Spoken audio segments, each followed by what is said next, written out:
When you look at this image, what do you see? A movie star. Hollywood glamour. The epitome of luxury and beauty that defined an era. What you don't see is one of the most brilliant minds of the 20th century. What you don't see is the woman who, at the height of her fame, was secretly planning how to defeat the Nazis. And what you definitely don't see is the inventor behind the technology you are using right now to watch this video. Welcome to the Strategy Queen. Today, we are going to unlock the story of Hedy Lamarr. For decades, the world saw her as a beautiful and controversial face, but this was her greatest strategy, hiding her genius in plain sight. She used her public image as the ultimate camouflage, while, behind the scenes, she co-invented a revolutionary communication technology that is now the foundation of Wi-Fi, Bluetooth, and GPS. The Pentagon ignored her invention for years. Hollywood tried to silence her. But Hedy Lamarr's strategy was more powerful than any screenplay. Over the next minutes, we are breaking down her story into some chapters. First, the strategy of escape, how she used her first marriage to learn Europe's secrets of war and flee. Second, the strategy of camouflage, how she traded the laboratory for Hollywood fame. Third, the strategy of innovation, the mind behind frequency hopping and the role of the pianist. And finally, fourth, the strategy of resilience, why the world ignored her and how her invention finally changed history, decades later. Stay with us. This is not just a story of glamour. It is a lesson in intellectual power. Our story begins in Vienna, Austria, in 1914. Hedwig Kiesler was a curious child, the daughter of a wealthy banker. She was fascinated by the inner workings of the world, taking objects apart and asking endless questions. But her genius would quickly be overshadowed by her beauty. At 18, she starred in a film that shocked the world in 1933, Ecstasy. It was the first mainstream film to feature frontal nudity and an orgasm scene. This marked her forever. But the real turning point came shortly after, in her first marriage. In 1933, young Hedwig married the wealthy Austrian magnate Friedrich Mandl. Mandl was one of the richest men in Europe and an ardent arms dealer for governments, including the rising Nazi Germany. The marriage was a prison. Mandl tried, and succeeded, in taking ecstasy out of circulation, controlling his wife's life to protect his reputation. However, he unwittingly provided Hedy with her first great strategic training. Mandl was obsessed with military technology. At his parties and business meetings, he hosted engineers, scientists, and political leaders, including, on some occasions, Adolf Hitler and Benito Mussolini himself. Hedy was required to be present, but she was treated as a mere decorative object, the trophy queen who was only supposed to smile and be beautiful. Major strategic blunder by the Nazis. While they ignored her, Hedy absorbed everything. She listened for hours to technical conversations about radio systems, the vulnerability of radio-guided torpedoes, and, crucially, how transmissions could be easily blocked or jammed. She learned the language of engineers, the flaws in wireless communication, and the desperate need for a guidance system immune to interception. Instead of just being the hostess, Hedy was actually in an advanced school of war. Hedy's strategy, at this point, was the strategy of silence. She feigned disinterest while her mind was actively working. Her escape, however, would be even more daring. In 1937, tired of the control and the danger of the Nazi rise, she planned her exit. There are several versions of the story. One says she dressed as a maid and escaped during a dinner, another, that she simply drove to Paris. The fact is, she took her valuable diamonds, acquired over time, and used them to fund her passage to America. On a transatlantic liner heading to the U.S., Hedy Kiesler used her biggest weapon, her beauty and charm. She met Louis B. Mayer, the powerful head of the MGM studio. Using her negotiation skills and controversial background, she convinced him to give her a movie contract. Mayer gave her a new name, Hedy Lamarr, and launched her new strategy of camouflage. The woman who had absorbed the secrets of the European military complex was about to become one of Hollywood's biggest stars. Hollywood was Hedy Lamarr's playground, but also her laboratory. She instantly became a sensation. Mayer marketed her as the most beautiful woman in the world, and she starred in hit films.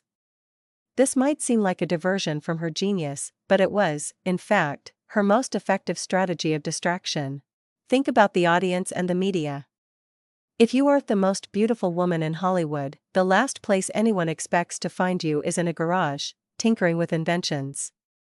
Hedy, however, spent most of her free time doing exactly that.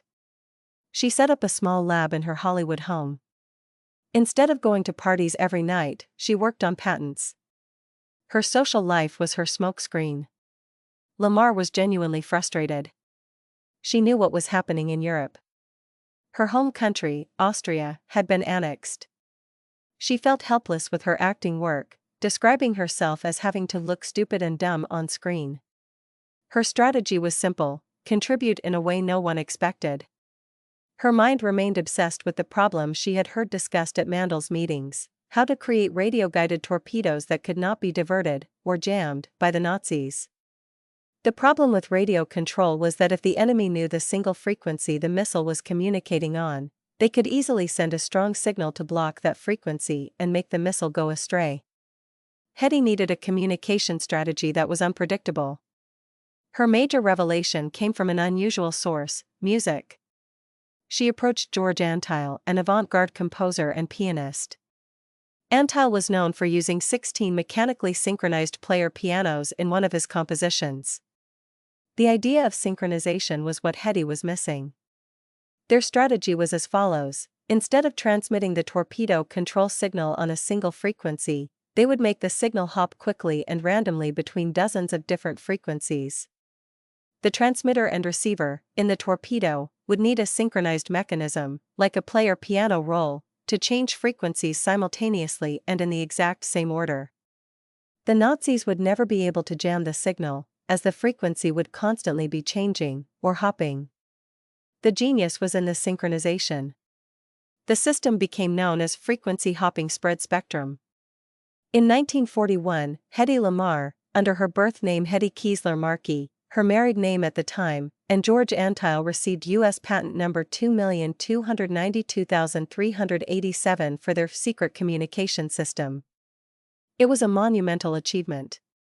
However, the next phase of Hedy's strategy would involve dealing with the greatest resistance: her own side. Hedy Lamarr and George Antheil presented their invention to the U.S. National Inventors Council, hoping it would be used immediately to aid the war effort against Germany and Japan. The timing was perfect. The innovation was genius. But what happened? The council rejected it. Hedy's strategy of hiding her genius behind a facade of glamour worked too well, perhaps too well. The council could not take the Hollywood actress appearing in Ziegfeld Girl seriously. They saw her as a dilettante, a beautiful woman playing scientist. Navy engineers said the mechanism was too complicated, especially the use of the player piano roll, and that the idea was not practical to install in the torpedoes of the time. This is the tragedy of gender bias. Hedy's strategy to camouflage her intellect ultimately backfired. They wanted her to use her Hollywood fame to raise funds, not provide engineering innovations. And that's what she did. During the war, Hedy participated in war bond selling tours, raising millions of dollars for the U.S.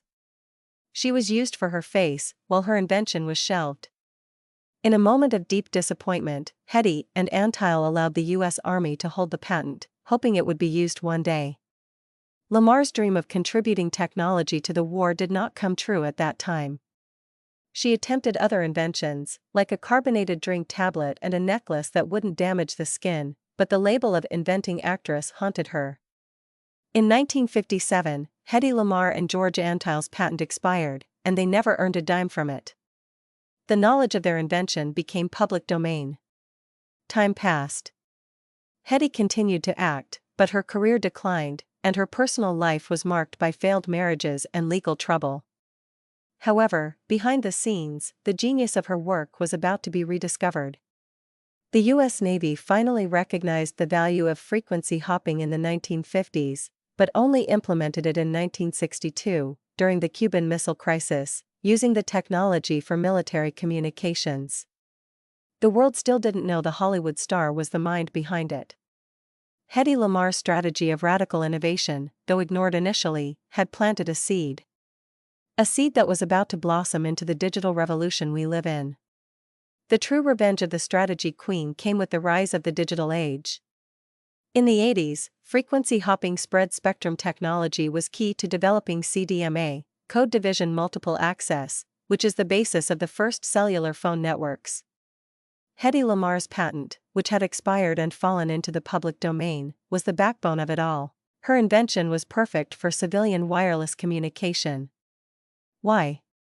Because frequency hopping not only prevents signal jamming but also allows multiple devices to share the same frequency spectrum without interference. This is precisely what Wi-Fi and Bluetooth do.